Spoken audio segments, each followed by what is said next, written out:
आज हमारे जिला दर्शन की अगली क्लास है और आज हम पढ़ेंगे फरीदाबाद। एग्ज़ाम की दृष्टि से बहुत इम्पोर्टेंट है क्योंकि बहुत सारे क्वेश्चन यहाँ से बनते हैं और हम सारी चीज़ें सीक्वेंस में पढ़ेंगे। जितनी भी चीज़ें एग्ज़ाम की दृष्टि से इम्पोर्टेंट है, कोई पॉइंट मिस नहीं होगा।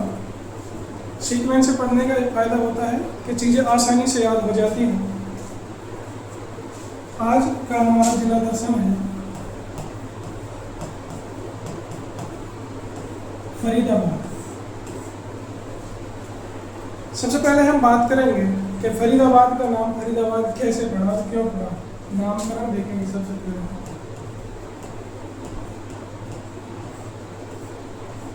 नामकरण की अगर बात की जाए तो फरीदाबाद को बाबा फरीद ने आबाद किया था।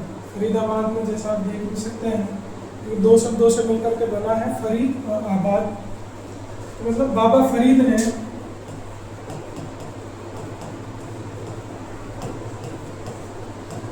बाबा फरीद के कारण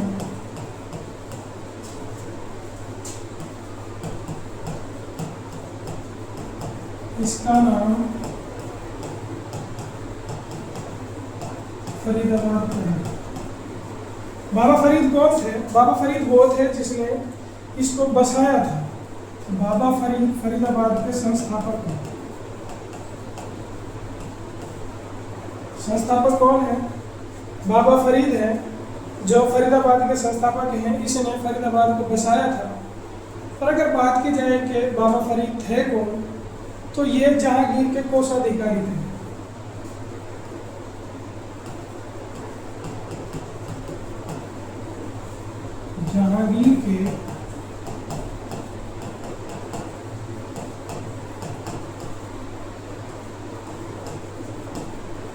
जहांगीर के कोषाधिकारी थे।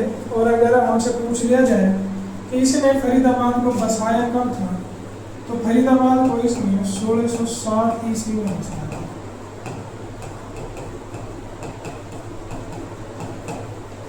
तो ये तो हो गई फरीदाबाद के नामकरण की कहानी, इसके बसने की कहानी।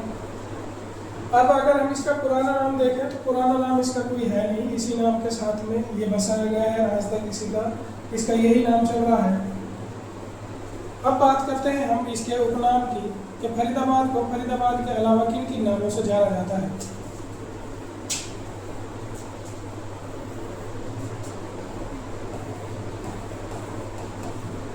उपनाम की बात की जाए तो इसे औद्योगिक नगरी कहा जाता है।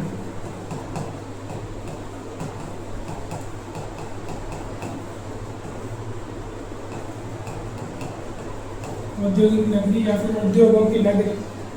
उसके अलावा डॉक्टर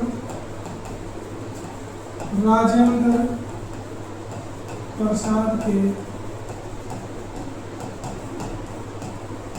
सपनों का शहर भी इसे कहा जाता है। डॉक्टर राजेंद्र प्रसाद के सपनों का शहर भी इसको कहा जाता है और औद्योगिक नगरी भी इसको कहा जाता है, क्योंकि यहाँ पर उद्योग बहुत ज़्यादा है, इसलिए इसको औद्योगिक नगरी के नाम से भी जाना जाता है। अब हम बात करते हैं कि इसका गठन कब हुआ था।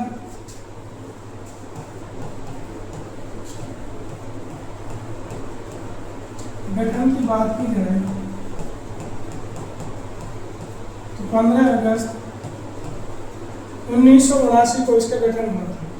और अगर क्वेश्चन इस प्रकार से आ जाता है कि इसका कौन से जिले के रूप में गठन हुआ था, तो 12वें जिले के रूप में इसका गठन हुआ था। जिले के 12वें जिले के रूप में इसको गठित किया गया था। और बात की जाए कि उस टाइम सीएम कौन थे, तो उस टाइम सीएम भजनलाल थे। अगर हमसे सीएम पूछ लिया जाए तो सीएम भजनलाल थे। अब हम बात करते हैं इसके क्षेत्रफल की। इसका क्षेत्रफल कितना है, फिर ये किससे अलग होकर के बना है। अगर बात की जाए तो ये गुड़गांव से अलग होकर के बना है। गुड़गांव से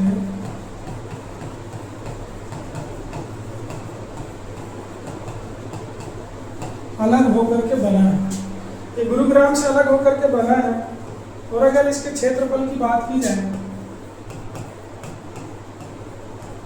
741.9 या फिर 742 वर्ग किलोमीटर इसका क्षेत्रफल है। और अगर बात की जाए तो क्षेत्रफल की दृष्टि से प्रदेश का सबसे छोटा डिस्ट्रिक्ट है।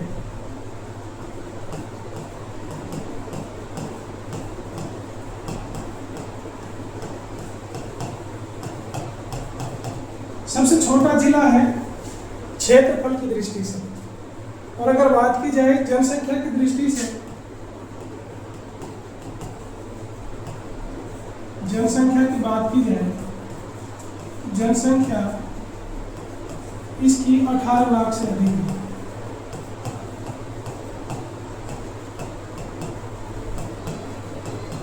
अठारह लाख से अधिक इसकी जनसंख्या है।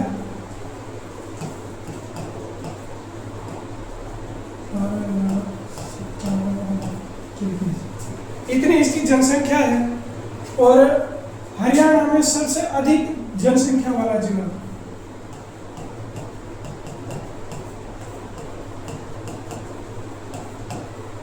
सबसे अधिक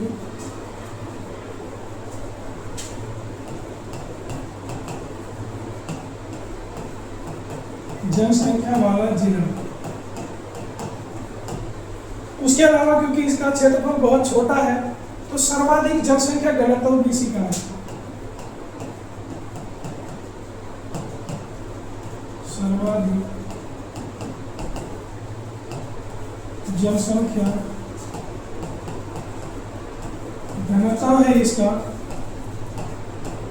24-42 व्यक्ति पर किलोमीटर। और अगर बात की जाए तो यह जनसंख्या इसकी 2011 रिपोर्ट है। अब अगर इसकी जनसंख्या जब आप जनगणना होगी तब इसकी जनसंख्या पता नहीं कितनी मिले, लेकिन इसकी सर्वाधिक जनसंख्या घनत्व भी इसी का है। उसके अलावा प्रदेश में सबसे ज्यादा महिलाएं इसी जिले में मिलती हैं।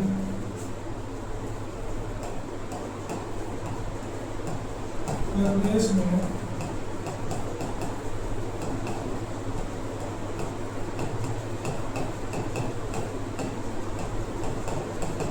महिला जनसंख्या किस जिले की अगर हमसे पूछ लिया जाए तो वो भी फरीदाबाद है।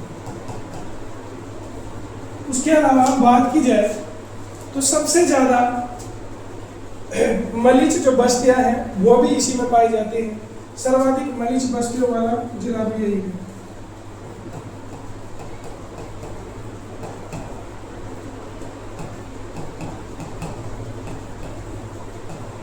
मलीच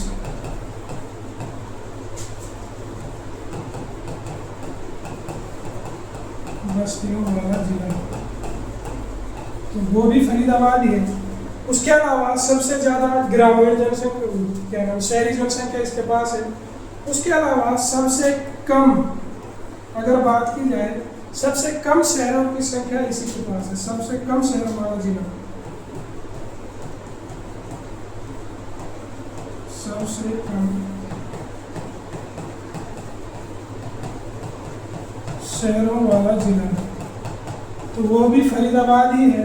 और अगर हमसे क्वेश्चन पूछ लिया जाता है कि वह जिला कौन सा है जिसमें सर्वाधिक शहर है तो वो अम्बाला है। याद रखना ये सबसे कम है। और बात की जाए सबसे अधिक, अगर हमसे सबसे अधिक पूछ ली जाती है तो सबसे अधिक अम्बाला है। सर्वाधिक शहरों की जो संख्या है वो अम्बाला में, सबसे ज़्यादा शहर अम्बाला में पाए जाते हैं। तो यहाँ पर बात की हमने इसके क्षेत्रफल की, जनसंख्या की, और किन किन चीज़ों पे ये सर्वाधिक है, सबसे कम है, उसके बारे में बात की। अब हम पढ़ते हैं इसमें विधानसभा सीटें कौन कौन सी हैं। उससे पहले हम एक चीज़ और देख लेते हैं कि किस मंडल में आता है, क्योंकि इसका जो मंडल है वो फरीदाबाद है। और एक दृष्टि से बहुत इम्पोर्टेंट है क्योंकि 2017 से पहले ये मंडल था ही नहीं।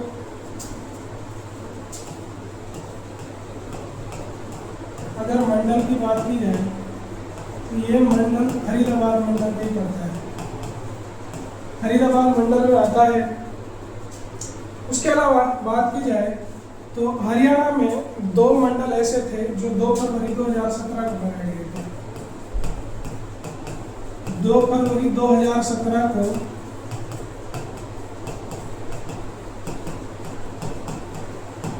दो मंडल बनाए गए। 2017 से पहले ये मंडल थे ही नहीं, तो दो मंडल बनाए गए, एक तो था फरीदाबाद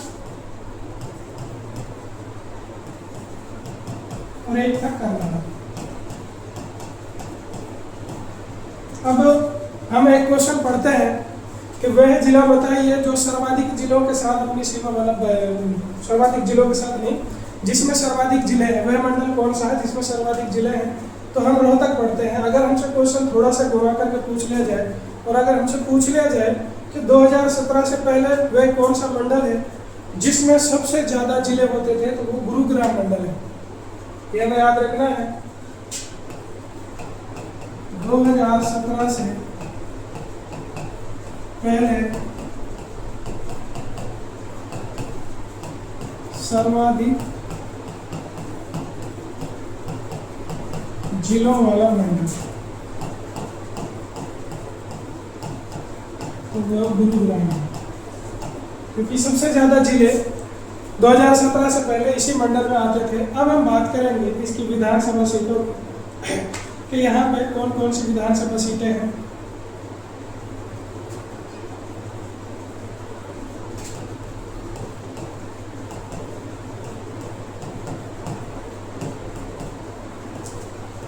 विधानसभा सीटों की बात की जाए तो यहाँ पे 6 विधानसभा सीटें हैं। सबसे पहले तो फरीदाबाद,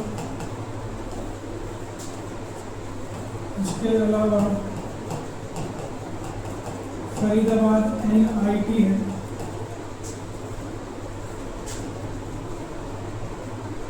उसके अलावा बड़खल है, एक यहाँ पे रिथला है, रिथला, एक तिगांव है,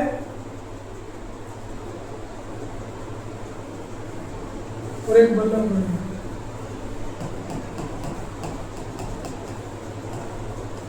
तिगांव में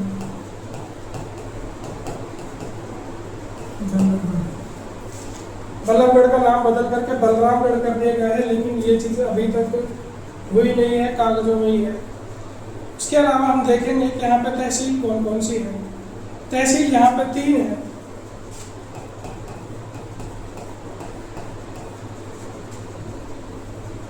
तहसील की बात की जाए, तहसील 3 है यहाँ पर। फरीदाबाद है, बड़खल है और बल्लभगढ़।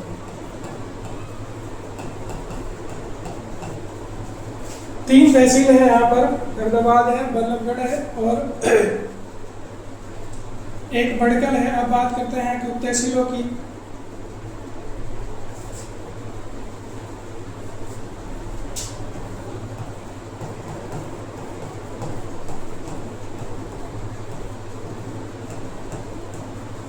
तहसील की बात की जाए तो तिगांव है, बोची है,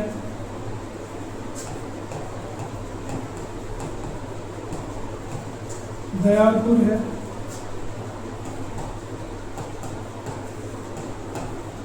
एक धोज है, तिगांव, दयालपुर, धोज, एक और है मोहाना।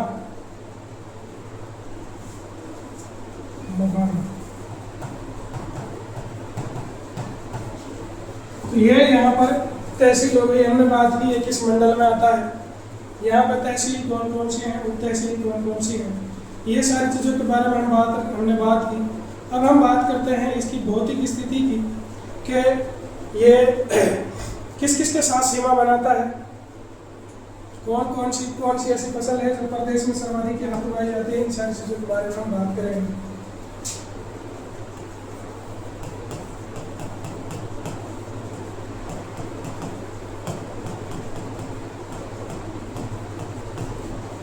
भौतिक स्थिति की बात की जाए तो सबसे पहले हम बात करेंगे सीमा की।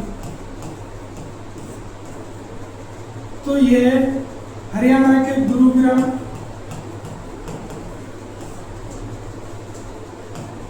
और पलवल के साथ अपनी सीमा साझा करता है। ये तो होता है हरियाणा के। उसके अलावा अगर यूपी की बात की जाए तो ये गौतम बुद्ध नगर के साथ अपनी सीमा साझा करता है।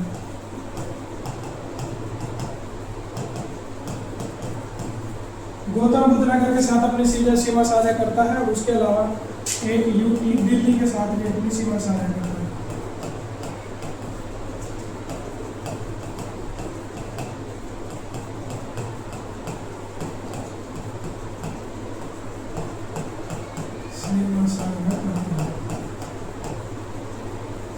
ये तो हो गई इसकी सीमा की बात की, किन किन के साथ अपनी सीमा साझा करता है। अब हम बात करते हैं कि यहाँ पर मिट्टी कौन सी पाई जाती है। मिट्टी की बात की जाए तो ये अरावली भौतिक प्रदेश में पड़ता है।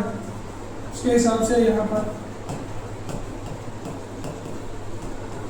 पथरीली में जलोढ़ मृदा पाई जाती है।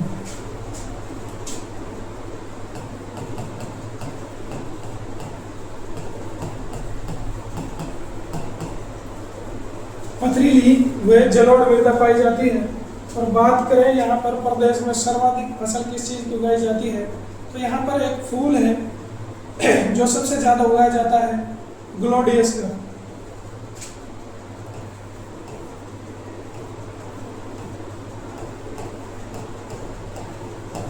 प्रदेश में ग्लोडियस का फूल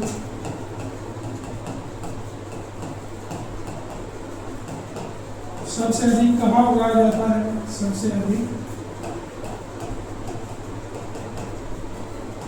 फरीदाबाद में उगाया जाता है।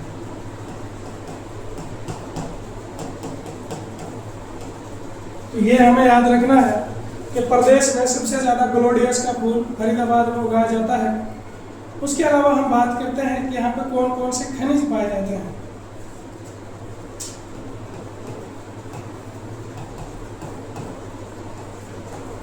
खनिज की बात की जाए तो यहाँ पर दो खनिज पाए जाते हैं। एक तो है चीनी मिट्टी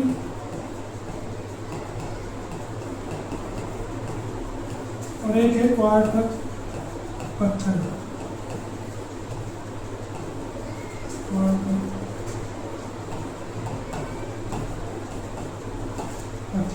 और बात की जाए तो ऐसा नहीं है कि पूरे फरीदाबाद में पाया जाता है, ये फरीदाबाद के अनंतपुर में पाया जाता है। बात की जाए तो ये सिर्फ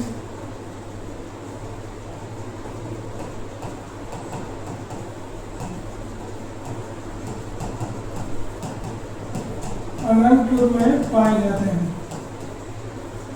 फरीदाबाद की खनिज नगरी अनंतपुर को कहा जाता है। उसके अलावा अनंतपुर में एक बांध भी बना हुआ है जिसे अनंतपाल तोमर ने बनवाया था। ये भी याद रखना। अनंतपुर में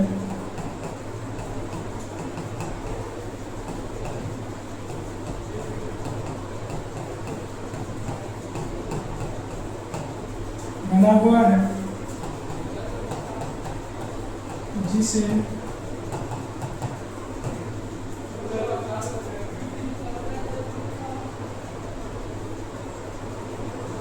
अनंत तोमर ने बनवाया था।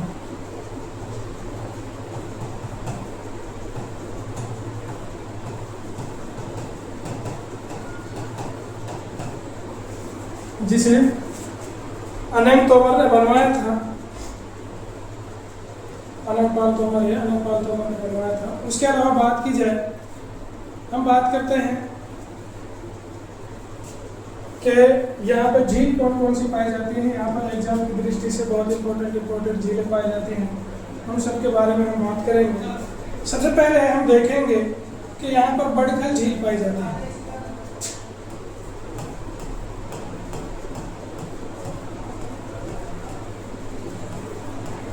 झील की बात की जाए बड़कल झील यहाँ पाई जाती है। और बात की जाए तो ये झील अरावली की पहाड़ियों को काट करके बनाई गई है। अरावली की पहाड़ियों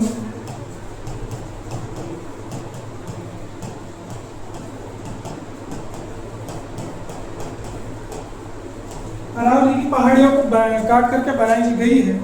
तो इस प्रकार से ये मानव निर्मित झील है, इसलिए इसको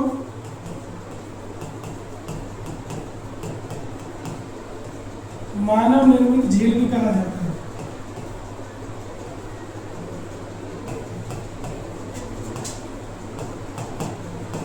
झील भी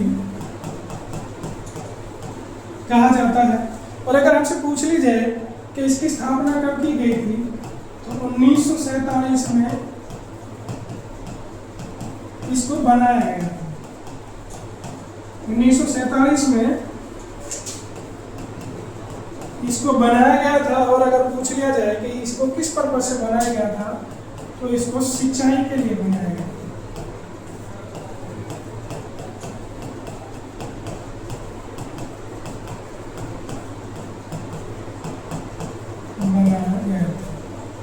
अब सिंचाई से एक क्वेश्चन और याद आ रहा है, बाकी झील भी पढ़ लेंगे, एक बार इसी को कवर कर लेते हैं।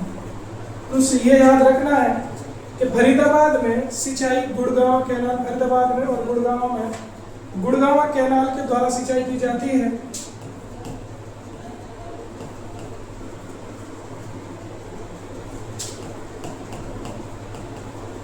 गुरुग्राम नहर द्वारा सिंचाई की जाती है। और अगर हमसे पूछ लिया जाए कि गुरुग्राम कैनाल कहाँ से निकलती है, याद रखना है कि ये ओखला से निकलती है। इसको ओखला से निकाला गया है, ओखला से ये निकलती है। और इसके साथ भी ये और याद रखना है कि हरियाणा का सबसे कम नहरों के द्वारा सिंचाई किए जाने वाला जो जिला है वो फरीदाबाद है और दूसरा पंचकुला है। नहर द्वारा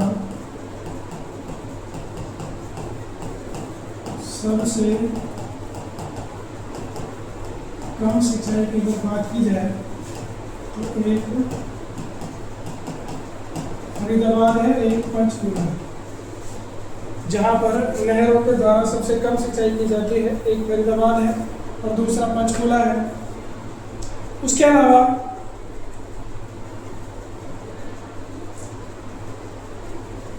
एक झील ये दूसरी यहाँ पर धौज झील है। धौज झील है। उसके अलावा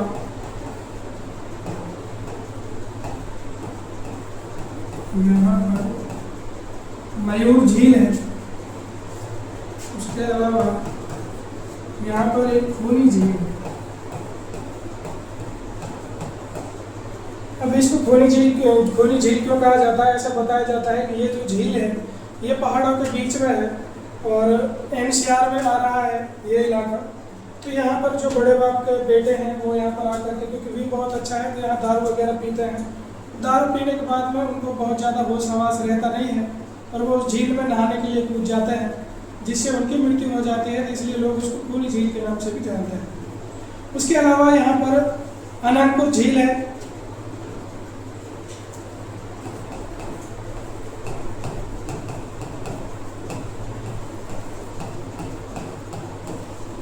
अनंतपुर झील निहारिका झील भी है यहाँ पर। उसके अलावा यहाँ पर एक बड़वाड़ी झील भी है।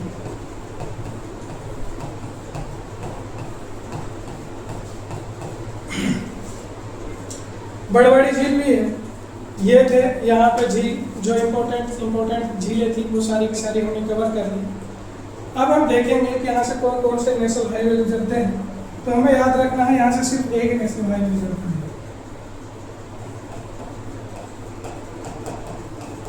यहाँ से एकमात्र NH44 गुजरता है।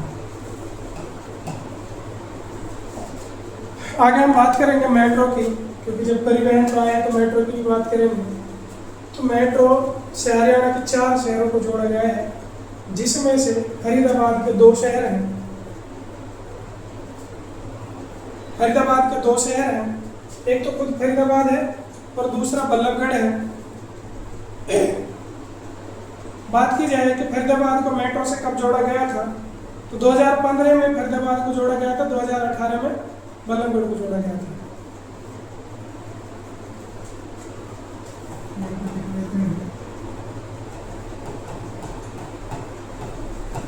हरियाणा के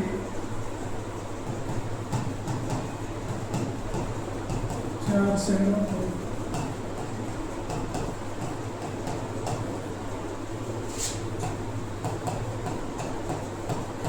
मेट्रो से जोड़ा गया है, जिनमें से हम फरीदाबाद पढ़ रहे हैं। एक तो फरीदाबाद है,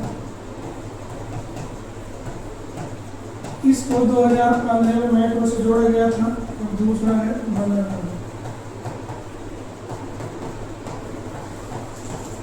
इसको 2018 में मेट्रो से जोड़ा गया था। तो ये बात की हमने यहाँ पे झील की, यहाँ कौन कौन से नेशनल हाईवे गुजरते हैं, वो सारी चीजें की बात की हमने। अब हम बात करते हैं, आगे हम देखते हैं कि हरियाणा में 2 पर्यावरण न्यायालय हैं, जिनमें से एक फरीदाबाद में है और दूसरा हिसार में है।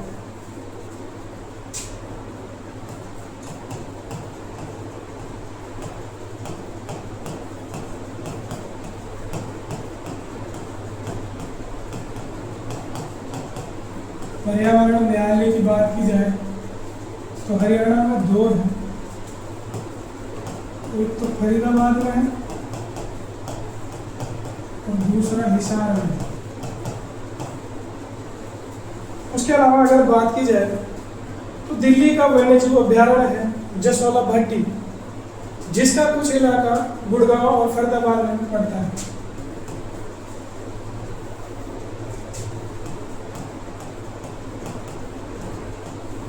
दिल्ली के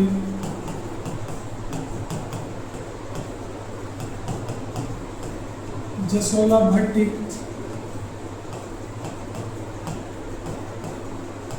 वन्यजीव अभ्यारण्य का कुछ हिस्सा फरीदाबाद में, गुरुग्राम में पड़ता है।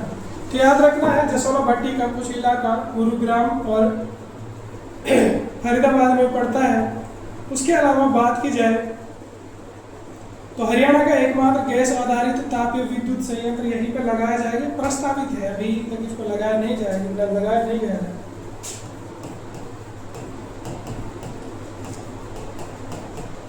हरियाणा का एकमात्र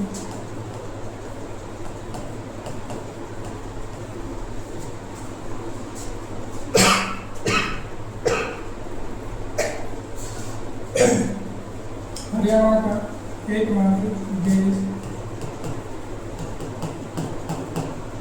आधारित तापीय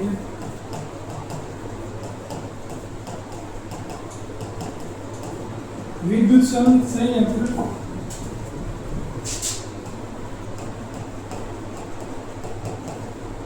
फरीदाबाद में लगाया जाना है, लेकिन याद रखना है ये प्रस्तावित है, अभी तक लगाया नहीं गया है। और अगर हमसे बात पूछ ली जाए कि इसकी क्षमता कितनी होगी, तो इसकी क्षमता 1500 मेगावाट होगी। क्षमता इसकी 1500 मेगावाट होगी। अगर हमसे पूछ लिया जाए कि इसको गैस की आपूर्ति कौन करेगा,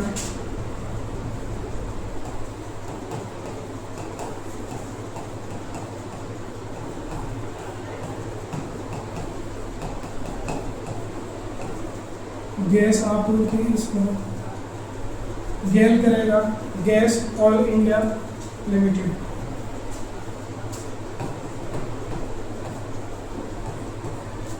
ये इसको गैस की पूर्ति करेगा।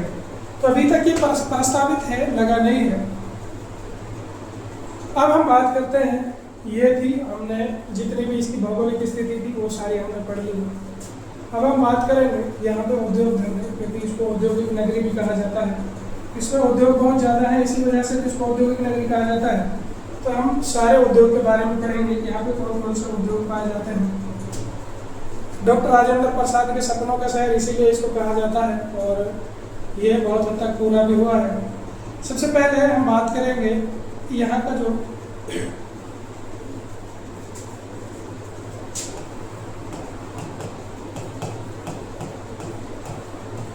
उद्योग की बात की जाए तो यहाँ का जो सबसे फेमस उद्योग है वो है चमड़ा उद्योग।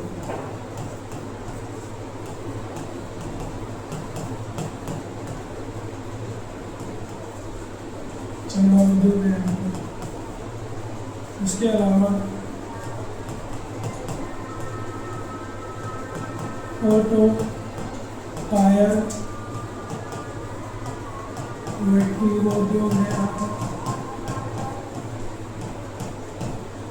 उसके अलावा सूती कपड़ा उद्योग है यहाँ पर।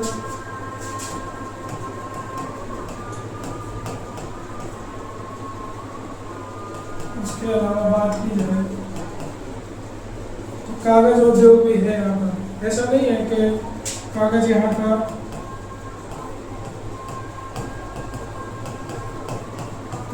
बहुत फेमस है, क्योंकि कागज की बात की जाए तो सर्वाधिक कागज जो उद्योग है वो यमुनानगर का फेमस है, लेकिन यहाँ पर भी कागज उद्योग पाया जाता है, तो इसलिए हम यहाँ पर भी पढ़ेंगे कि यहाँ पर कागज उद्योग पाया जाता है।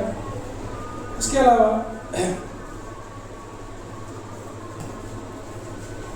अलावा यहाँ पर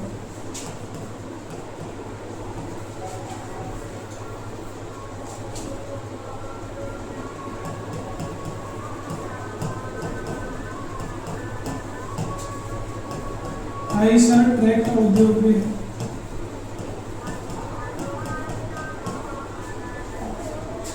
उसके अलावा बात की जाए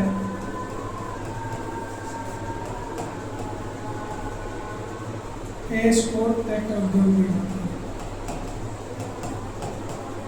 एस्पोर्ट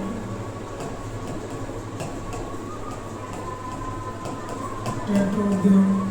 अब ये एस्पोर्ट पावर ट्रक हो गया है।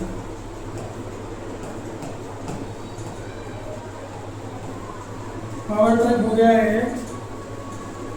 उसके अलावा बात की जाए तो बाटा उद्योग है, बाटा जूता उद्योग।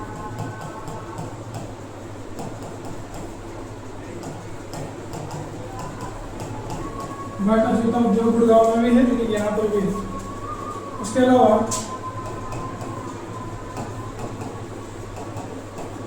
यहाँ पर लखनऊ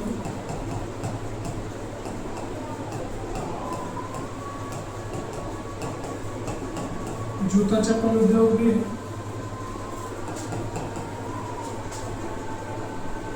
उसके अलावा बात की जाए तो यहाँ पर रेडियो और टेलीविजन सर्वाधिक बनाया जाता है। रेडियो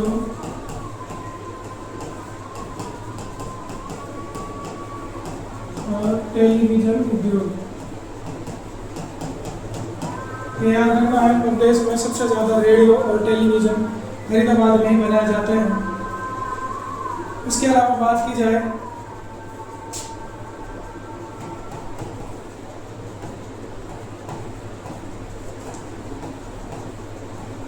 गुड़िया टायर उद्योग।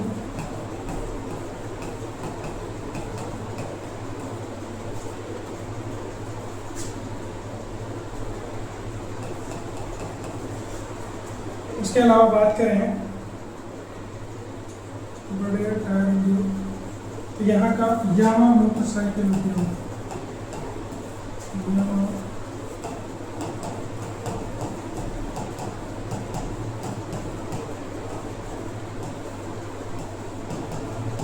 मोटरसाइकिल उद्योग। उसके अलावा आज के टाइम पर बंद हो चुकी एक बहुत फेमस मोटरसाइकिल थी जो हमारे यहाँ बहुत ज़्यादा देखने को मिलती थी, उसका भी यहीं पर मैन्युफैक्चरिंग किया जाता था और वो है राजदूत।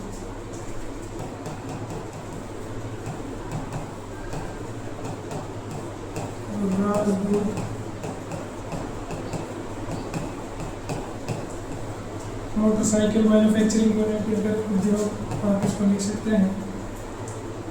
उसके अलावा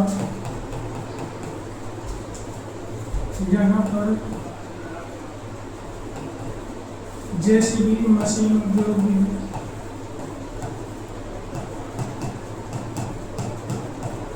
जेसीबी मशीन उद्योग है। उसके अलावा हल्के इंजीनियरिंग इक्विपमेंट भी यहीं पर बनाए जाते हैं।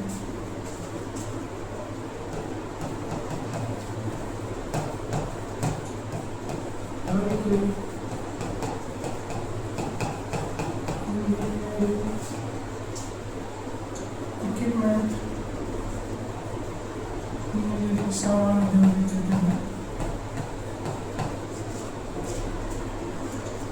हल्के इंजीनियरिंग सामान इक्विपमेंट। उसके अलावा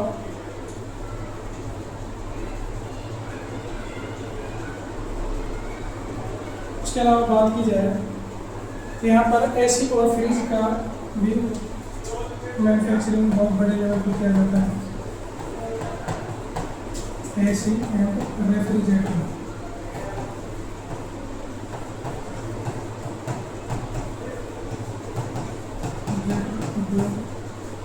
उसके अलावा यहाँ का इलेक्ट्रॉनिक्स उद्योग भी बहुत फेमस है।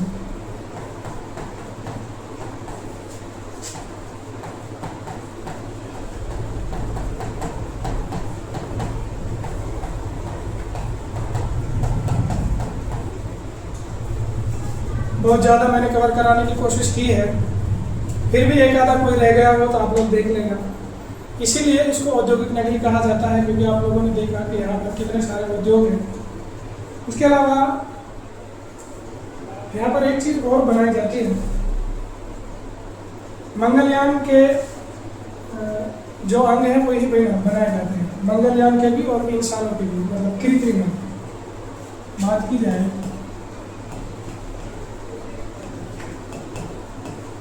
मानव कृत्रिम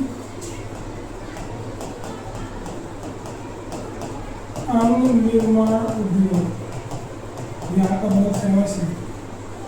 उसके अलावा मंगलयान के पार्ट से ही बनाए जाते हैं।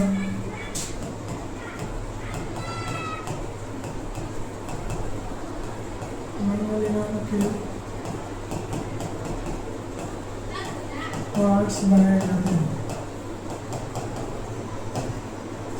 तो ये थे यहाँ के फेमस उद्योग।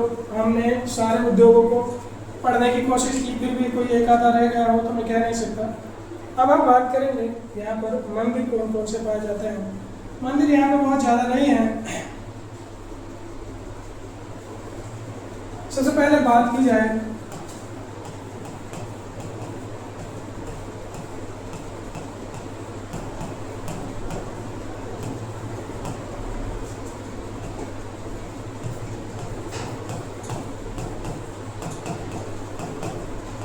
दिगंबर जैन मंदिर है यहाँ पर।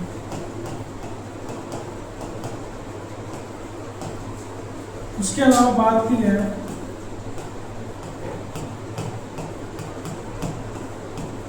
परशु मंदिर है यहाँ पर, और ये पासा ऋषि को समर्पित है।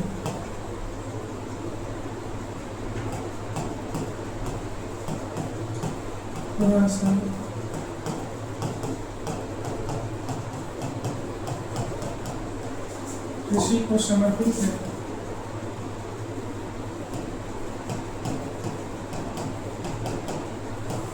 उसके अलावा बात की जाए तो यहाँ पे एक झरना मंदिर है।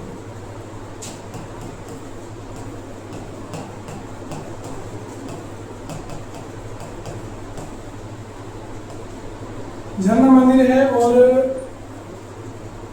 ये शायद एक गांव पड़ता है मोहब्बताबाद, उसमें है।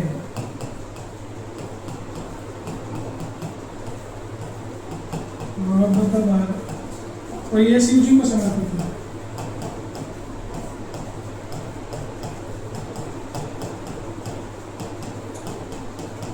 शिव जी को समर्पित है। उसके अलावा यहाँ पे एक मंदिर और पड़ता है, और वो एग्जाम की दृष्टि से बहुत ही इम्पोर्टेंट मंदिर है।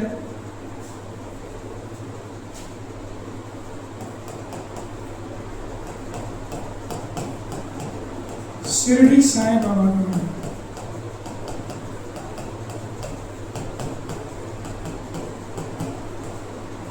शिरडी साईं बाबा का मंदिर।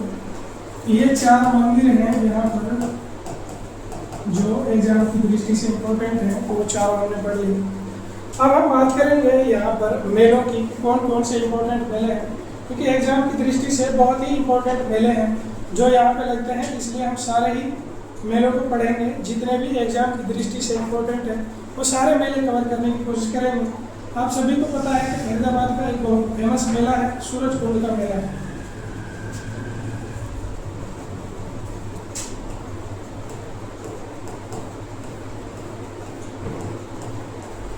मेलों की बात की जाए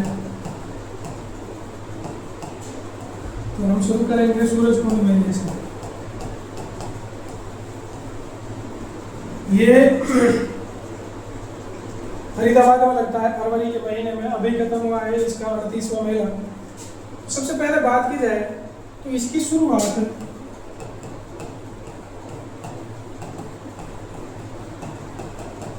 इसकी शुरुआत 1987 में जिला स्तर पर की गई थी।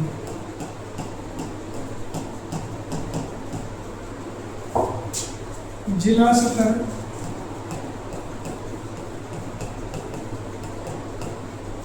पर की गई। उसके बाद 1988 में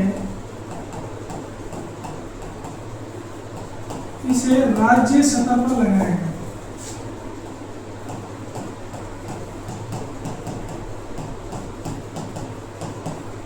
गया। और अगर हमसे पूछ लिया जाए कि सबसे पहले इसमें कौन शामिल हुआ था, तो हमारा पड़ोसी राज्य राजस्थान इसमें शामिल हुआ था सबसे पहले।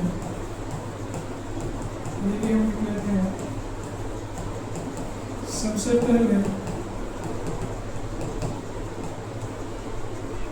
राजस्थान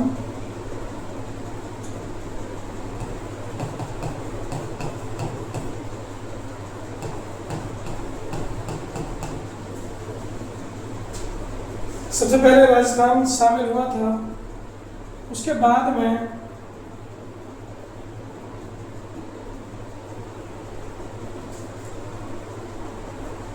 इसको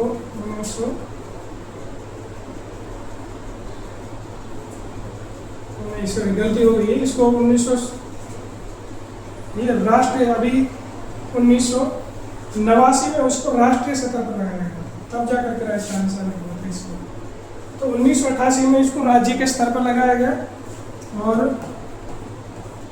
1989 में इसे राष्ट्रीय सतह पर लगाया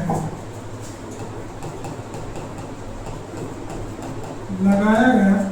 और जब राष्ट्रीय सतह पर लगाया गया था तो तब पहली बार इसमें राजस्थान शामिल हुआ। याद रखना है, जब इसको राष्ट्रीय सतह पर लगाया गया था तब जाकर के राजस्थान हमारे साथ इसमें आया था। उसके बाद में फिर 2009 में इसको इंटरनेशनल सतह पर लगाया गया था।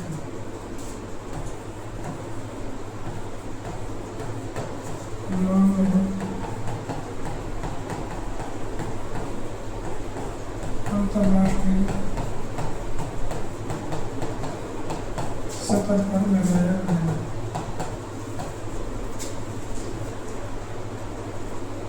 अगर बात की जाए, सबसे पहले बिना बुलाए जो देश हमारे साथ इसमें आकर के मिला था वो था बाहरी देश, उसको बोलते हैं बाहरी देश। हमारे साथ आकर के मिला था वो था मिस्र। या फिर आप इजिप्ट भी बोल सकते हैं। और जिसको बुला करके लगाया था वो था, जिसको बुलाया था लगाने के आने के लिए, जिसको इन्विटेशन दिया गया था वो था थाईलैंड शायद, नहीं इसका मैं कंफर्म नहीं हूँ, श्योर नहीं हूँ, ये शायद थाईलैंड था, आप लोग देख लेना। तो ये हमने कि यहाँ का सबसे इम्पोर्टेंट मेला है, फरीदाबाद का सबसे इम्पोर्टेंट मेला है। और ये फरीदाबाद का ही नहीं, देश राष्ट्रीय लेवल पे और इंटरनेशनल लेवल पे भी बहुत ही ज़्यादा इम्पोर्टेंट मेला है, क्योंकि हर देश से हैंडक्राफ्ट से जो आर्टिकल बनाए जाते हैं वो यहाँ पे लाए जाते हैं। जितने भी देश इसमें भाग लेते हैं वो अपने जगह पर जितनी भी हाथों से बनाई जाने वाली चीज़ें हैं, कल्चरल चीज़ें हैं, वो यहाँ पर लाते हैं, प्रदर्शित करते हैं और लोगों को दिखाते हैं। आगे हम बात करते हैं तो यहाँ पर एक पंखा मेला भी लगता है, ठीक है। यहाँ पर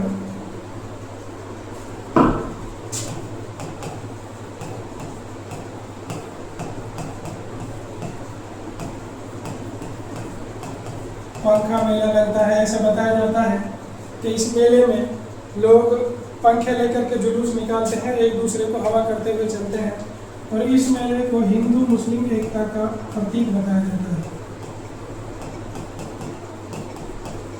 हिंदू मुस्लिम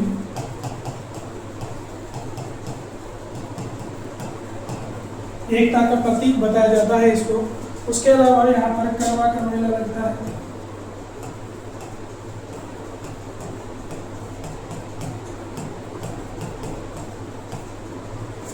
करवा का मेला लगता है। उसके अलावा एक और बहुत इम्पोर्टेंट मेला है जो राजा नाहर सिंह के किले में लगाया जाता है, और वो है कार्तिक सांस्कृतिक मेला।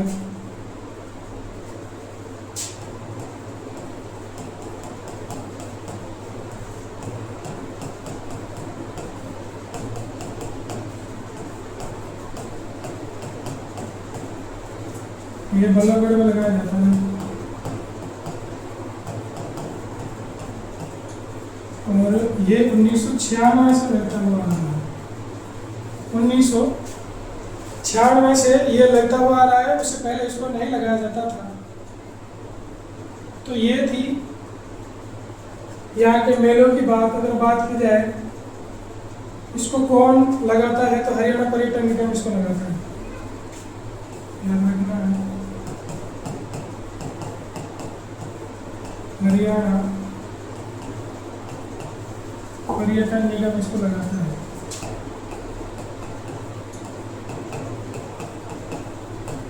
हरियाणा पर्यटन निगम लगाता है। ये थे यहाँ पर कुछ इंपॉर्टेंट मेले जो लगते थे नहीं लगते हैं। अब हम बात करते हैं यहाँ के पर्यटन स्थलों की, कि यहाँ पर कौन कौन से पर्यटन स्थल पाए जाते हैं जो बहुत ज़्यादा इम्पोर्टेंट है। सबसे पहले हम बात करेंगे, क्योंकि जिसने इसको बसाया है सबसे पहले हम उसी की बात करेंगे, तो बाबा फरीद की दरगाह मिलती है यहाँ पर।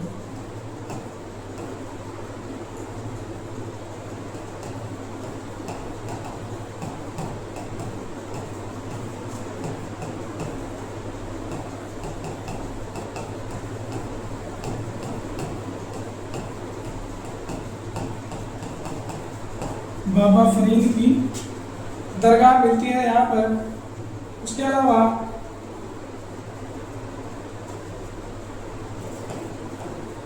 यहाँ पर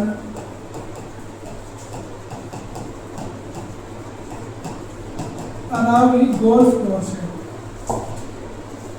ये हरियाणा का सबसे बड़ा गोल्फ कोर्स है, अरावली गोल्फ कोर्स। उसके अलावा राजा नाहर सिंह का महल है।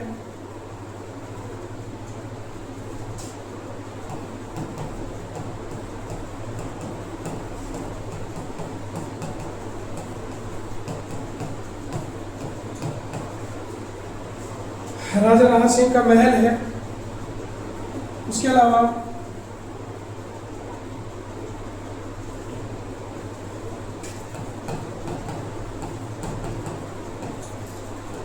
राजहंस होटल है।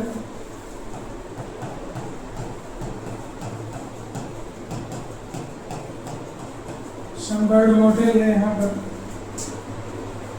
उसके अलावा बात की जाए तो यहाँ पर हरियाणा खेल परिषद भी है एक, राजा नाहर सिंह क्रिकेट स्टेडियम है।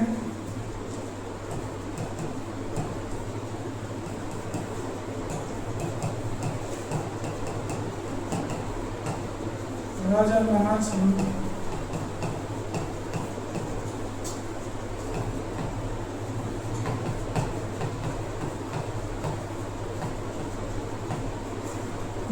सिंह क्रिकेट स्टेडियम है। और बात की जाए इसको कब बनाया गया था, तो इसको 1981 में बनाया गया था। राजा नाहर सिंह क्रिकेट स्टेडियम है, इसको 1981 में बनाया गया था। अब आगे हम इसके बारे में बात करेंगे। और अब बात की जाए सबसे पहला रणजी मैच कब खेला गया था इसमें, 1982 में।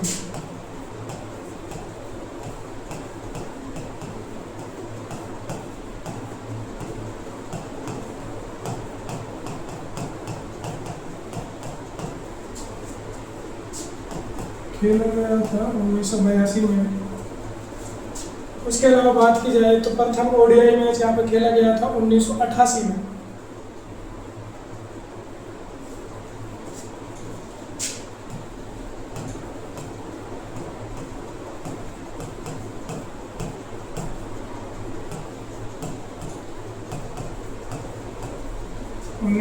में खेला गया था। और ये इंडिया और वेस्ट इंडीज के बीच खेला गया। वेस्ट इंडीज के बीच में खेला गया था, जिसमें वेस्ट इंडीज जीती थी। वेस्ट इंडीज इस मैच को जीती थी क्योंकि उस टाइम पे बहुत अच्छी टीम हमारी थी नहीं। उससे पहले तो हम एक वर्ल्ड कप जीत चुके थे, लेकिन फिर भी हमारी टीम बहुत ज़्यादा अच्छी थी नहीं। लास्ट मैच की बात की जाए तो लास्ट मैच इसमें 2006 में हुआ था।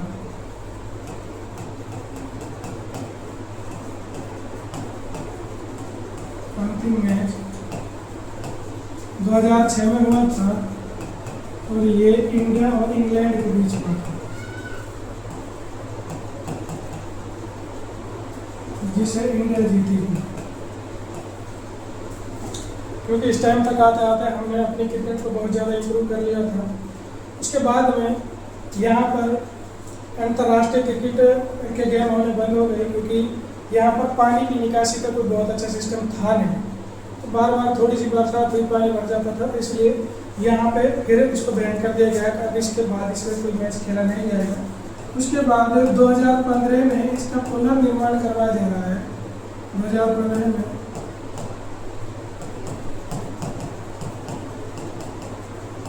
विनिर्माण की बात की गई है और मनोहर लाल खट्टर जी ने इसका विनिर्माण की बात की है। और इसको सिडनी ऑस्ट्रेलिया के सिडनी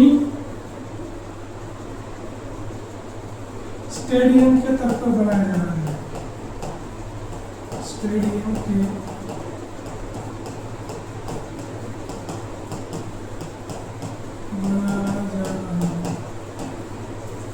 तो सिडनी स्टेडियम के तर्ज पर इसको बनाया जा रहा है। ये थे यहाँ के कुछ इम्पोर्टेंट पर्यटन स्थल जिनके बारे में हमने बात की। अब हम बात करते हैं यहाँ के इतिहास पे, थोड़ा सा नज़र डालते हैं। इतिहास इतना बहुत ज़्यादा है नहीं, लेकिन जितना है थोड़ा बहुत उतना हम पढ़ेंगे जो एग्जाम की दृष्टि से इम्पोर्टेंट है।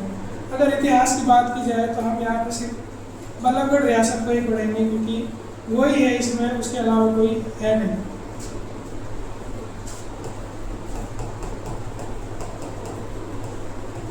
इतिहास की बात की जाए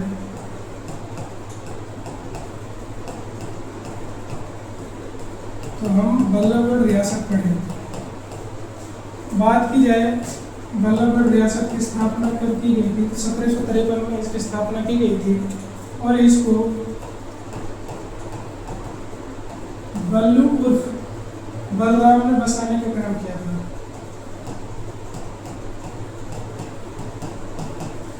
इसी के नाम पर बल्लभगढ़ का नाम बदल करके बलरामगढ़ किया गया है। बल्लू उर्फ बलराम ने इसको बसाने का काम किया था। ये कौन था? ये कोई राजा का बेटा नहीं था। ये कर कलेक्ट करने वाला था, एक मामूली कर कलेक्ट करने वाला था। लेकिन ये क्या करता है, 1740 से 1750 के बीच में यहाँ पर एक मिट्टी का किला बनाता है। क्या करता है, क्योंकि किसी भी रियासत को बनाने से पहले कोई ना कोई किला तो होना चाहिए जिसमें राजा रहेगा या फिर अपनी रियाया को बसाएगा। तो 1740 से 1750 के बीच में ये यहाँ पर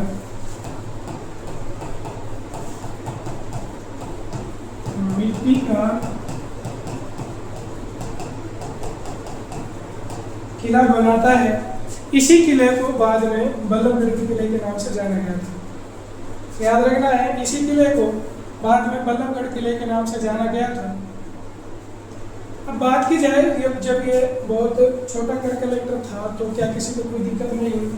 ये क्या करता है कि बल्लभगढ़ के आसपास के जो गांव वगैरह थे उन पर ये हमला कर करके उन सबको जीत लेता है और अपनी शक्ति को बढ़ा लेता है, अपनी पावर को बढ़ा लेता है। क्योंकि राजाओं के पास जितनी ज़्यादा मैन पावर होगी, जितनी ज़्यादा लैंड होगी, उतने ज़्यादा वो शक्तिशाली होंगे। तो ये अपनी शक्ति को बढ़ा लेता है। उसके बाद में फिर क्या होता है कि दिल्ली में बैठा जो सुल्तान होता है उसको ये बात बिल्कुल भी अच्छी नहीं लगती है। तो उसका एक सेनापति होता है मुर्तजा खान। मुर्तजा खान इसके खिलाफ एक अभियान चलाता है। क्या कहते हैं, मुर्तजा खान।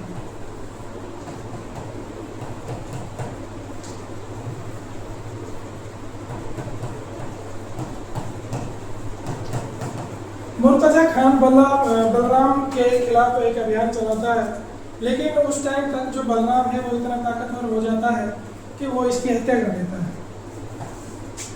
क्या कर देता है, मुर्तजा खान की हत्या कर देता है और अपने जो सल्तनत है उसको बखूबी चलाता रहता है।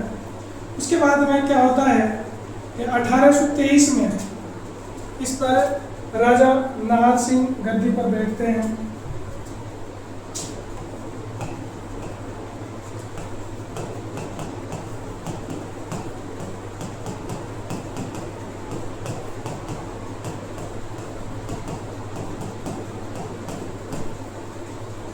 राजा नाहर सिंह गद्दी पर बैठते हैं और ये क्या करते हैं, 1857 की क्रांति में यही बल्लभगढ़ का नेतृत्व करते हैं। तो ये 1857 की क्रांति में बढ़ चढ़कर भाग लेते हैं।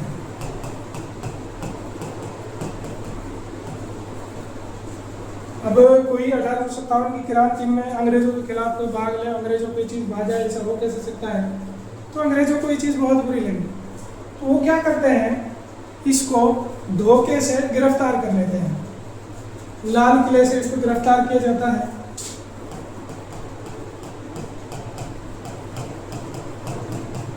लाल किले से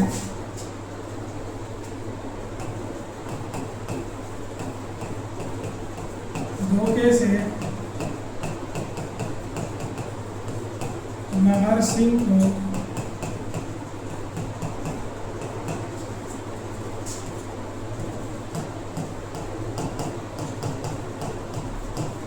ये क्या करते हैं, धोखे से लाल किले से राजा नाहर सिंह को गिरफ्तार कर लेते हैं।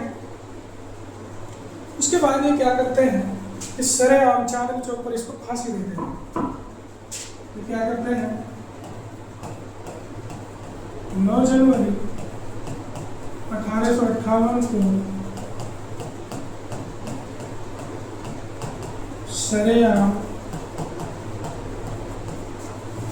चांदनी चौक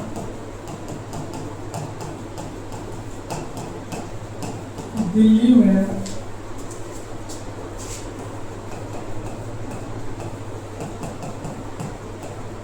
इसे फांसी दे देते हैं। सरेआम इसको फांसी दे देते हैं। और एक चीज और याद रखना है कि अंग्रेजों के द्वारा आखिरी फांसी खाने वाला शासक था राजा नाहर सिंह। राजा नाहर सिंह ऐसा राजा था जिसने अंग्रेजों से आखिरी फांसी अगर किसी राजा ने खाई है अंग्रेजों से तो वो राजा नाहर सिंह है।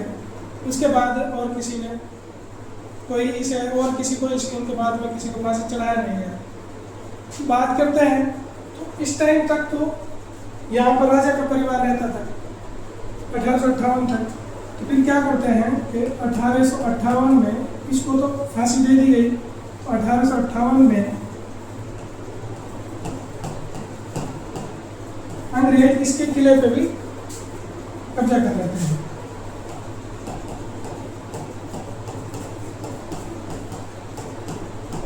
किले पर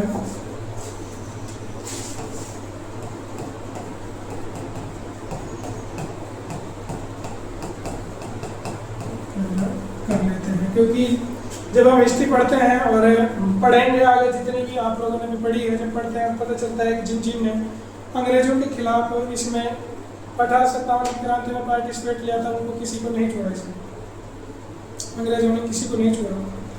उसके बाद क्या होता है कि इसमें अपना कोई आधिकारिक ऑफिस वगैरह बनाते हैं, तहसील वगैरह बनाते हैं, और बिल्डिंग की हालत बहुत जर्जर हो जाती है। उसके बाद क्या होता है कि 1994 में इस बिल्डिंग को पुनर्निर्माण करने के लिए एक समिति का गठन किया जाता है।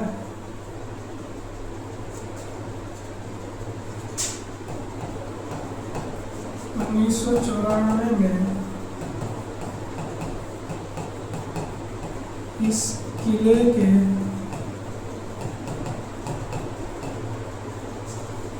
पुनर्निर्माण के लिए समिति का गठन किया जाता है, और उस समिति का नाम क्या होता है? सौंदर्यीकरण समिति।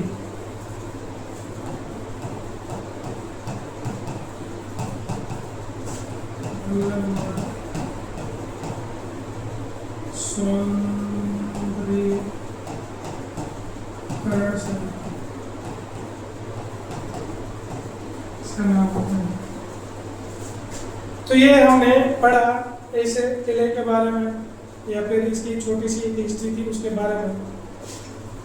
क्या होता है कि 2003 में इस किले को हरियाणा पर पर्यटन स्थल को सौंप दिया जाता है। 1994 में इसका पुनर्निर्माण कर दिया गया है। 2003 में इसे हरियाणा पर्यटन निगम को सौंप दिया जाता है। उसके बाद में फिर यहाँ पे मेला लगाए जाते हैं। मेला तो पहले से ही लग रहा था, यहाँ पे मेला लगाया जाता है। उसके बाद यहाँ पर कई फिल्मों की शूटिंग भी हुई है, तो इस हिसाब से इसको डेवलप कर दिया जाता है कि यहाँ पर मेले भी लगते हैं, फिल्मों की शूटिंग भी होती है। तो ये हमने इसका इतिहास के बारे में पढ़ लिया। ये इतना इतिहास है एग्जाम की दृष्टि से जो इम्पोर्टेंट है। अब हम पढ़ेंगे यहाँ पे शिक्षा संस्थान कौन कौन से पाए जाते हैं।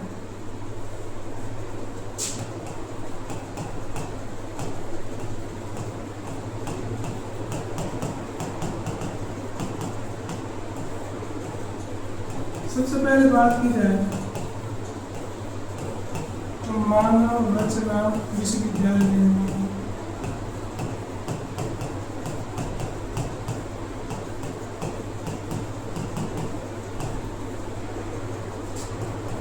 उसके अलावा बात की जाए लिंगिया विश्वविद्यालय,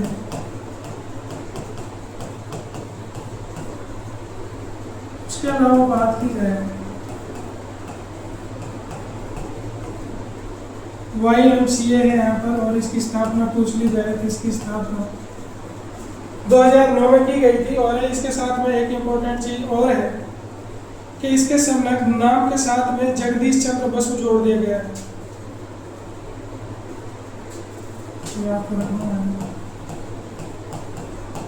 इसके साथ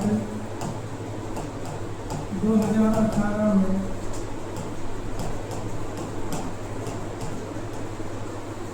जगदीश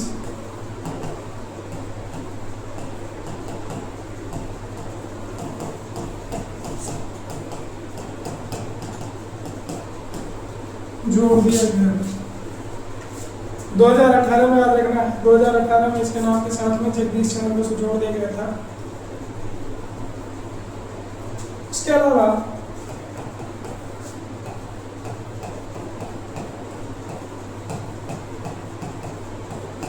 अरुण जेटली राष्ट्रीय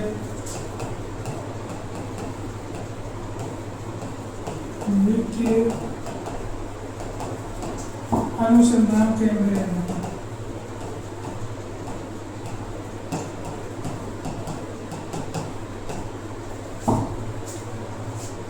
तो ये थे यहाँ के इम्पोर्टेंट शिक्षा व संस्थान जिनके बारे में हमने पढ़ा। अब हम यहाँ से इसके कुछ इम्पोर्टेंट व्यक्तित्व हुए हैं उनके बारे में और बात करते हैं।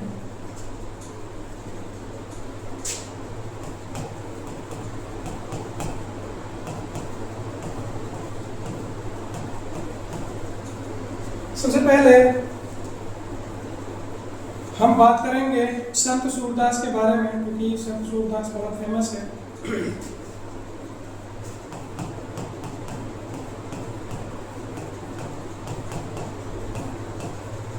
संत सूरदास की बात की जाए, अगर हमसे इसका जन्म पूछ लिया जाए तो 1478 में इसका जन्म हुआ था और सिही गांव में इसका जन्म हुआ है।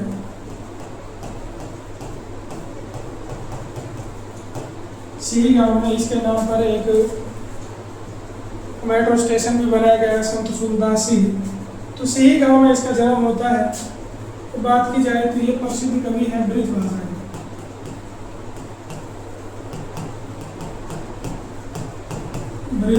के।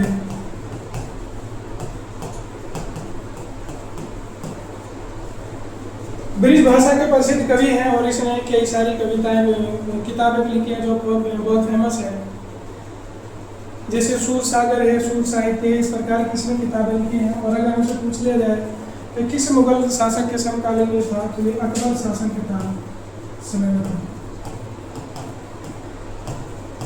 अकबर के मुगल बादशाह अकबर के समय में ये था संत सूरदास। उसके अलावा बात की जाए यहाँ से कुछ और इम्पोर्टेंट पर्सनालिटीज हैं, उनके बारे में हम बात करेंगे। सबसे पहले हम कुछ सिंगर देख लेते हैं। सोनू निगम है, ऋचा शर्मा है, तुलिका गांगुली है।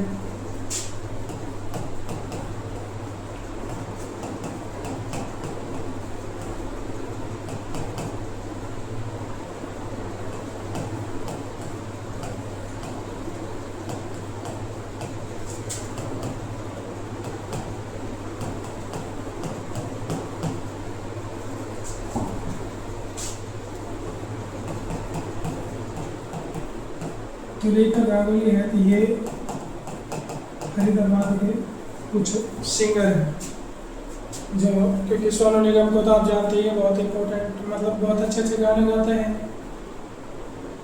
उसके अलावा बात की जाए तो सृष्टि राणा और कुणाल कपूर यहाँ से अभिनेता हुए।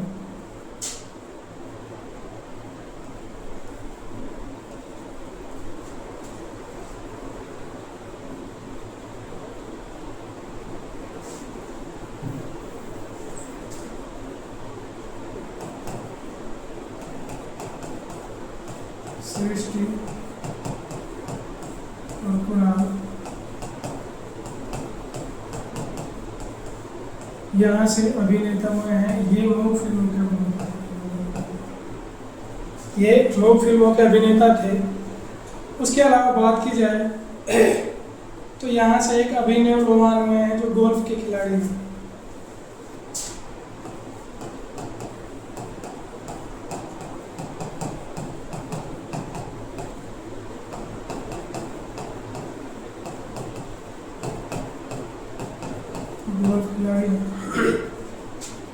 अब बात करते हैं इंडिया के सबसे फेमस, मतलब इंडिया में सबसे फेमस गेम के बारे में, क्रिकेट।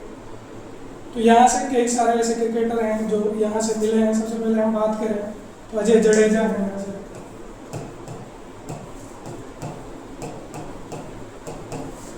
सबसे पहले अजय जडेजा हैं। उसके अलावा यहाँ से विजय यादव हैं।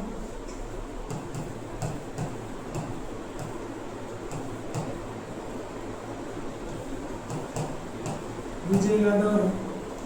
उसके अलावा मोहित शर्मा है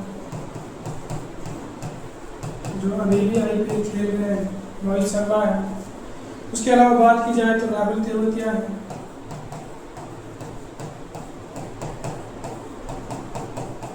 राहुल तेवतिया है। उसके अलावा एक अजय राणा भी है यहाँ से। तो ये सारे के सारे इनका संबंध क्रिकेट से है। ये क्रिकेटर हैं। उसके अलावा कुछ एक पॉइंट और है जो हमसे बच जाते हैं, इसके अलावा जिनके बारे में हम और चर्चा कर लेते हैं।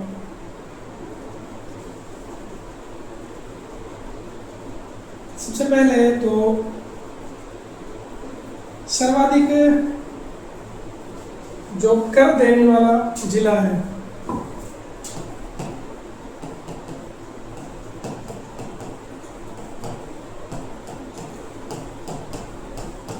सर्वाधिक कर देने वाला जिला वो फरीदाबाद है, इसके साथ में गुरुग्राम भी है। उसके अलावा बात की जाए तो प्रदेश का पहला प्लाज्मा बैंक, ब्लड में जो प्लाज्मा होता है उसका बैंक यहीं पर है। प्रदेश में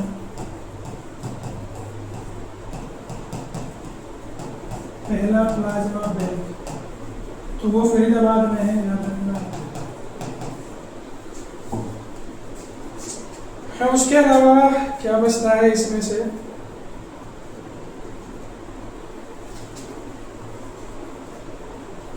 उसके अलावा पूरे देश का पशु कल्याण बोर्ड है यहाँ पर। भारत का पशु कल्याण केंद्रीय भी फरीदाबाद में है। तो ये था फरीदाबाद, जिससे हमने हर चीज़ डिटेल में जानी। एग्जाम की दृष्टि से जो जो चीज़ें इंपॉर्टेंट थी, कोई चीज़ हमने छोड़ी नहीं। एक बार इसको देख लेते हैं कि हमने क्या क्या इसके बारे में पढ़ा है।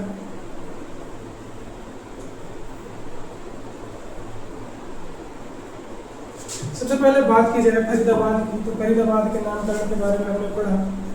बाबा फरीद के कारण इसका नाम फरीदाबाद पड़ा था और ये जहांगीर का कोषाधिकार था। 1607 में इसने इसको बसाया था। इसको औद्योगिक नगरी डॉक्टर राजेंद्र प्रसाद के सपनों का शहर कहा जाता है। इसका गठन 15 अगस्त 1979 को हुआ था। 12वें रूप जिले के रूप में इसको बनाया गया था और ये गुरुग्राम से अलग होकर के बना। इसके अलावा क्षेत्रफल की बात की जाए तो प्रदेश का सबसे छोटा जिला है, 742 वर्ग किलोमीटर इसका क्षेत्रफल है। जनसंख्या की बात की जाए तो प्रदेश का सबसे ज़्यादा जनसंख्या इसी की है। सबसे ज़्यादा जनसंख्या घनत्व भी इसी का है। सबसे ज़्यादा महिलाओं की जनसंख्या भी इसी में ही है। उसके अलावा सर्वाधिक मालिक जो बस्तियाँ हैं वो भी इसी में ही है और सबसे कम शहर इसी में है और सबसे ज़्यादा शहरों की पूछ की जाए तो वो हमारा है। उसके अलावा बात की जाए मंडल की, तो फरीदाबाद मंडल में पड़ता है। 2 फरवरी 2017 को हरियाणा सरकार ने 2 नए मंडल बनाए थे, फरीदाबाद और करनाल। उससे पहले अगर पूछ लिया जाए कि सर्वाधिक आज के टाइम पे सर्वाधिक जिलों वाला जो मंडल है वो रोहतक है, लेकिन 2017 से पहले सर्वाधिक जिलों वाला मंडल गुरुग्राम था। इसमें 6 जिले आते हैं। विधानसभा सीटों की बात की जाए तो यहाँ पर 6 हैं, तहसील यहाँ पर 3 है, ये यहाँ की उप तहसील है। उसके अलावा हमने पढ़ा है कि भौतिक स्थिति के बारे में कि किन किन के साथ ये सीमा बनाता है, मिट्टी कैसी है, कौन कौन सी खनिज पाए जाते हैं। आगे बात की जाए तो यहाँ पे झील कौन कौन सी हैं, सारी झील हमने पूरी डिटेल में पढ़ी। कोई चीज़ यहाँ से छोड़ी नहीं, कोई कुछ ऐसा बचा नहीं कि जो एग्जाम की दृष्टि से इम्पोर्टेंट हो उसको हमने छोड़ दिया होता। उसके अलावा बात की जाए तो यहाँ पर एक पर्यावरण न्यायालय भी है। तो ये सारी चीज़ें हमने पढ़ी। हरियाणा के एकमात्र गैस आधारित तापीय विद्युत संयंत्र जो बनाया जाना है वो यहीं पर बनाया जाना है, प्रस्तावित है, बना नहीं है अभी तक। 1500 मेगावाट की इसकी कैपेसिटी होगी। उसके अलावा हमने यहाँ के उद्योग धंधों के बारे में पढ़ा, इसीलिए इसको उद्योग नगरी कहा जाता है, क्योंकि आपने देखा यहाँ पे कितने सारे उद्योग धंधे हैं जो हमने पढ़े। तकरीबन 18 उद्योग धंधे हमने यहाँ पे पढ़े, 17-18 उद्योग धंधे हमने पढ़े। उसके अलावा यहाँ पे मंदिर देखे हमने, और यहाँ पे मंदिर देखे और मेले देखे। एग्जाम की दृष्टि से सूरजकुंड मेला बहुत ही ज़्यादा इम्पोर्टेंट है और सूरजकुंड मेला को ही अंतर्राष्ट्रीय क्राफ्ट वैली के नाम से भी जाना जाता है इसको। उसके अलावा बात की जाए तो पंखा मेला लगता है यहाँ पर, और हमने यहाँ के पर्यटन स्थलों के बारे में बात की, जितने भी पर्यटन स्थल थे सभी के बारे में हमने जाना। उसके अलावा हमने यहाँ का इतिहास भी पढ़ा जो एग्जाम की दृष्टि से इम्पोर्टेंट है। उसके अलावा हमने शिक्षा संस्थान देखे जो यहाँ के इम्पोर्टेंट थे। और फिर व्यक्तित्व की बात की जाए तो ये व्यक्तित्व, उसके अलावा कुछ ये इतिहास और यहाँ के पर्यटन स्थलों के बारे में है, और व्यक्तित्व के बारे में बात की जाए तो ये यहाँ के व्यक्तित्व है, और कुछ पॉइंट आपसे रह गए थे उनके बारे में हमने चर्चा कर ली। तो ये था हमारा फरीदाबाद जो इसी के साथ कंप्लीट होता है। आप कमेंट करके बताइए कि आपको हमारा कंटेंट कैसा लग रहा है। चैनल को सब्सक्राइब कीजिए, वीडियो को लाइक कीजिए, दोस्तों के साथ शेयर कीजिए, क्योंकि हम आपके लिए बेहतर से बेहतर कंटेंट उपलब्ध करा रहे हैं जो एग्ज़ाम की दृष्टि से इम्पोर्टेंट है। हम सिर्फ उन्हीं चीज़ों पर फोकस कर रहे हैं जो एग्ज़ाम की दृष्टि से इम्पोर्टेंट है। उसके अलावा हमारे चैनल पर हिंदी, इंग्लिश, मैथ, रीजनिंग की कंटिन्यूसली क्लासेस डाली जा रही हैं। और अगर सीईटी की बात की जाए तो सीईटी का कंप्लीट कोर्स आपको फ्री ऑफ कॉस्ट उपलब्ध कराया जा रहा है। तो इसलिए हमारे साथ बने रहिए, अपने एग्ज़ाम की तैयारी करते रहिए।